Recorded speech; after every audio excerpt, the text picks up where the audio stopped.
Zero to god level. Chapter 3103। इस बार beast सम्राट अन्य सम्राटों और सम्राटों के आश्चर्यजनक हमले का विरोध करने में दूसरों की सहायता करने ही वाला था। हालांकि ये ज़िवेन एक झटके में इसके सामने आ गया। गर्जन। टाइम बीस्ट सम्राट ने तुरंत प्रतिक्रिया व्यक्त की। इसने अपना खूनी मुंह खोला और ये ज़िवेन पर दहाड़ा।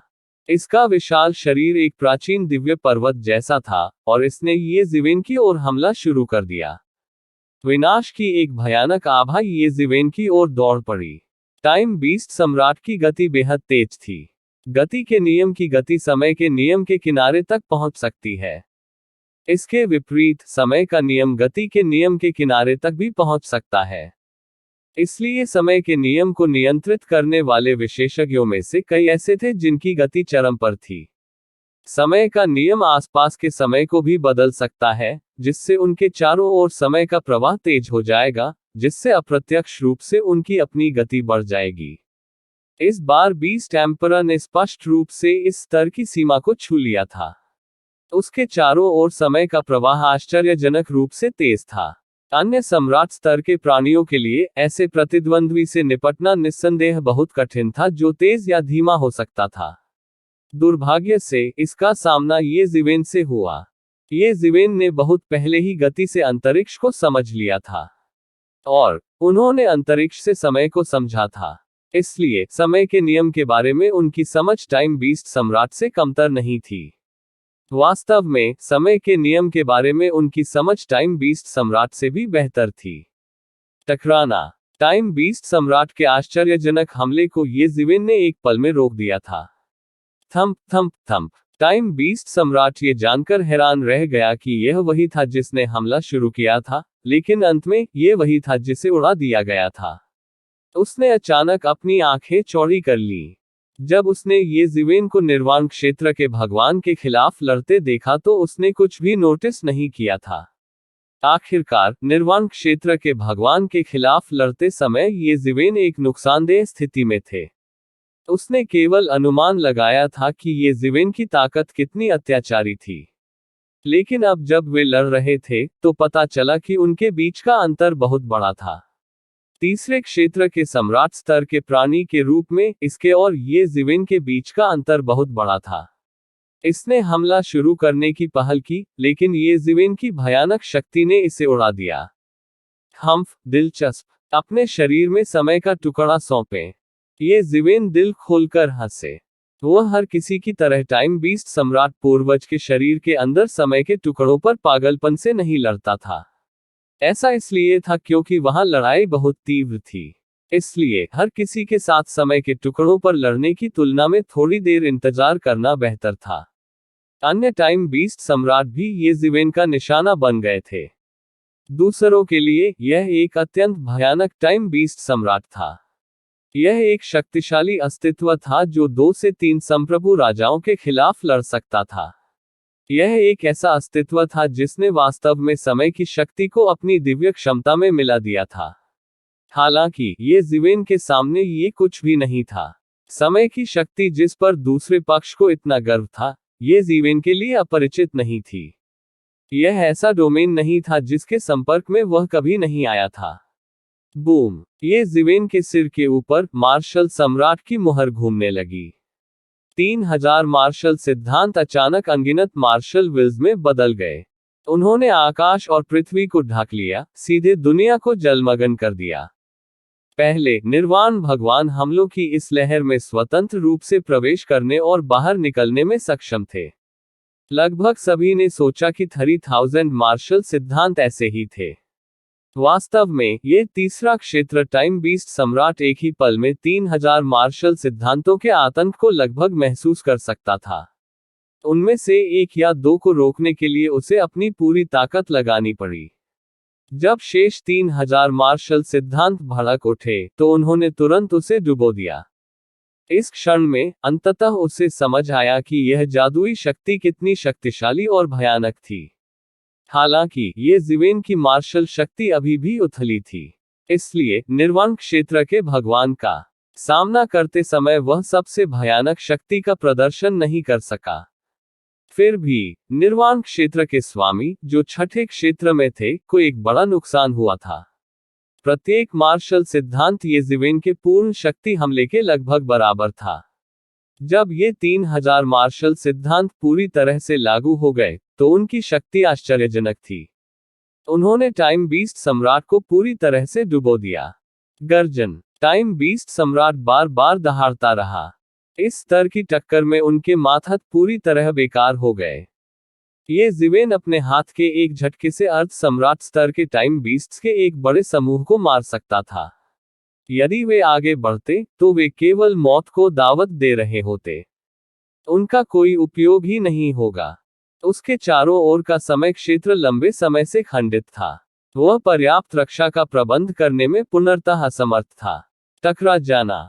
मार्शल सम्राट की सील अचानक टूटकर गिर गई। ऐसा लग रहा था मानो माउंट ताई उस पर दबाव डाल रही हो। बूम! मार्शल सम्राट की सील सीधे टाइम बीस्ट सम्राट के सिर पर लगी। टाइम बीस्ट सम्राट ने मार्शल सम्राट की सील की गति को धीमा करने के लिए समय के नियम का उपयोग करने की कोशिश की ताकि वह बच सके। हालांकि इसका कोई फायदा नहीं हुआ। समय के नियम ने मार्शल सम्राट की मुहर पर अपना प्रभाव खो दिया था। ये कहा जाना चाहिए कि मार्शल सम्राट की मुहर के 3000 मार्शल सिद्धांतों में समय के कानून का एक हिस्सा शामिल था। समय के प्रवाह के इस स्तर के उलटफेर का उस पर कोई प्रभाव नहीं पड़ सका। टकराना।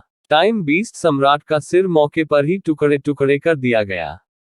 हर जगह मांस और खून बिखरा हुआ था। टाइम बीस्ट सम्राट पीछे हटता रहा। जैसे ही वह पुनः संगठित होने की योजना बना रहा था, अद्वितीय आक्रमण शक्ति वाली एक आश्चर्यजनक तलवार की रोशनी कम हो गई। पुछी। टाइम बीस्ट सम्राट ऐसी शक्ति का विरोध नहीं कर सका और उसका आधा हिस्सा काट दिया गया। फिर एक बड़ा हाथ आगे बढ़ा और टाइम बीस्ट सम्राट के शरीर में मौजूद समय के टुकड़ों को पकड़ लिया। यह ऐसा था मानो उसने अनगिनत दुनियाएं हड़प ली हो। फिर इसने टाइम बीस्ट सम्राट के शरीर में समय के टुकड़ों को पकड़ लिया और उन्हें अपने हाथ में पकड़ लिया। यह समय का टुकड़ा टाइम बीस्ट कबीले का मूल केंद्र था। जब येज़िवेन ने सीधे इसे पकड़ लिया तो ये बिल्कुल भी विरोध नहीं कर सका। इससे जुड़ी आत्मा तुरंत समाप्त हो गई। टाइम बीस्ट सम्राट की मौके पर ही मौत हो गई। फिर उसके शरीर को येज़िवेन ने मौके पर ही पकड़ लिया। एक टाइम बीस्ट सम्राट एक पल में मारा गया जब वह येज़िवेन के चौतरफा हमले का सामना कर रहा था। येज़िवेन की भयानक युद्ध शक्ति को तीक्ष्ण और स्पष्ट रूप से प्रदर्शित किया गया था। हालांकि इस समय सभी की निगाहें निषिद्ध जेल के पिंजरे पर टिकी थीं। इस तरफ किसी ने ध्यान नहीं दिया, अन्यथा वे मौत से डर सकते हैं। यह उस समय की तुलना में बहुत तेज था जब येज़िवेन ने 5वें क्षेत्र के टाइम बीस्ट सम्राट को मार डाला था। इस समय स्थिति पहले से ही अराजक थी। हर जगह झगड़े होने लगे। इस तरफ किसी को कोई परवाह नहीं थी। येज़िवेन भी पानी में मछली की तरह थी, जो इन अराजक युद्ध क्षेत्रों में घूम रही थी। किसी भी स्थिति में, जब तक वह निषिद्ध जेल पिंजरे की दिशा में नहीं बढ़ता, अन्य सम्राट उस पर हमला नहीं करते, भले ही उन्होंने उसे देखा हो। ऐसा इसलिए था क्योंकि सभी ने उनके और पारमिता के भगवान के बीच लड़ाई देखी थी। हालांकि येज़िवेन एक असुविधाजनक स्थिति में पड़ गया था। हर कोई देख सकता था कि वह निश्चित रूप से एक परेशानी भरा अस्तित्व था।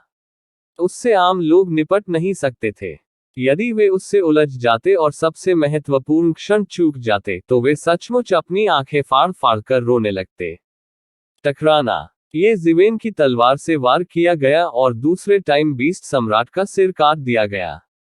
उसके शरीर में समय का टुकड़ा पूरी तरह से उसके शरीर में समा गया था। स्थिति अराजक थी। कुछ ही समय में निषिद्ध जेल पिंजरे पर विभिन्न आकारों की अनगिनत दरारें दिखाई दी। ये निषिद्ध जेल पिंजरा बहुत भयानक था। अंदर के कानून भी बहुत सरल थे। इसने खुद को कैद करने के लिए टाइम बीस्ट सम्राट की शक्ति उधार ली। इसने निषिद्ध जेल पिंजरे की खपत को फिर से भरने के लिए टाइम बीस्ट सम्राट की जीवन शक्ति को लगातार निकाला। यदि टाइम बीस्ट सम्राट अपने चरम पर होता, तो कोई भी निषिद्ध जेल के पिंजरे को नहीं तोड़ सकता था। अन्यथा उन टाइम बीस्ट सम्राटों ने उसे पहले ही बचा लिया होता। ये केवल अब था कि टाइम बीस्ट सम्राट ने देवदूत क्षय का अनुभव किया था। उसकी जीवन शक्ति कम हो रही थी, और वह इसे अब और बनाए नहीं रख सका। तभी दरारें आ गईं। जैसे जैसे टाइम बीस्ट सम्राट की शक्ति धीरे धीरे कमजोर होती गई, अधिक से अधिक दरारें दिखाई देने लगी। इस समय कोई भी ये ज़िवेन पर ध्यान देने के मूड में नहीं था। ये ज़िवेन ने पानी में मछली की तरह इस समय का फायदा उठाया। उसने हर जगह सम्राटों का शिकार किया। ये सिर्फ टाइम बीस्ट सम्राट नहीं थे, उसने अन्य डोमेन के 2 सम्राटों को भी मार डाला। कुछ ही समय में वह 6 सम्राटों को मार चुका था। उनमें 4 टाइम बीस्ट सम्राट और अन्य डोमेन के 2 जानवर सम्राट थे। यदि अन्य सम्राटों ने ये देखा भी तो वे आंखें मूंद लेंगे। आखिरकार राजा महाराजा शुरू से ही दुश्मन थे। ये सम्राट फिर से दुनिया पर शासन करना चाहते थे और फॉर्चून गॉड राजवंश पर शासन करना चाहते थे। वे एक दिन भी नहीं रुके। दोनों पक्षों का युद्ध एक क्षण के लिए भी न रुका। ये तभी संभव होगा जब उनमें से एक की मृत्यु हो जाए। टकराना। आखिरकार एक अतुलनीय तेज दहाड़ सुनाई दी। निषिद्ध, जेल का पिंजरा ढह गया। निषिद्ध शब्द एक चरित्र में बदल गया और एक प्रकाश के गोले में बदल गया। वह आकाश में लुप्त हो जाने वाला था। इस समय कई आंकड़े इसका पीछा कर रहे थे। बहुत से लोग जानते थे कि यह वर्जित शब्द भी अच्छी बात है। 9वें क्षेत्र के एक भयानक अस्तित्व को कैद करने में सक्षम होना असाधारण था। स्वाभाविक रूप से बहुत से लोग इस निषिद्ध शब्द का मूल्य जानते थे। यदि यह इस तथ्य के लिए नहीं होता कि उन्हें निषिद्ध शब्द और टाइम बीस्ट सम्राट के बीच चयन करना होता, तो शायद गेंग मेटल टाइगर सम्राट भी इसके लिए लड़ने आता। केवल कुछ ही राजा महाराजा, जिन्हें लगा कि उन्हें ज्यादा उम्मीद नहीं है, उन्होंने निषिद्ध शब्द के लिए लड़ना चुना। हालांकि इससे पहले कि वे निषिद्ध शब्द को पकड़ पाते, एक आकृति बिजली की गति से उड़ गई। एक पल में हर कोई केवल उसकी पीठ देख सकता था। अतुलनीय विशाल पंखों का वह जोड़ा आकाश को ढकने वाले पंखों के जोड़े के समान था। क्या ये वह है? इतनी जल्दी? उन कुछ लोगों को उम्मीद नहीं थी कि पकड़ने वाला पहला व्यक्ति कोई और नहीं बल्कि ये ज़िवेन होगा, जो उनके पीछे बह रहा था। अरे, तुम समय के टुकड़े के लिए क्यों नहीं लड़े? तुम हमसे लड़ने क्यों आए? अचानक ये संप्रभु सम्राट क्रोधित हो गए और उन्होंने तुरंत ये ज़िवेन पर आश्चर्यजनक हमले शुरू कर दिए। हालांकि उनके हमले बेकार थे। वे सभी ये ज़िवेन द्वारा अवरुद्ध थे।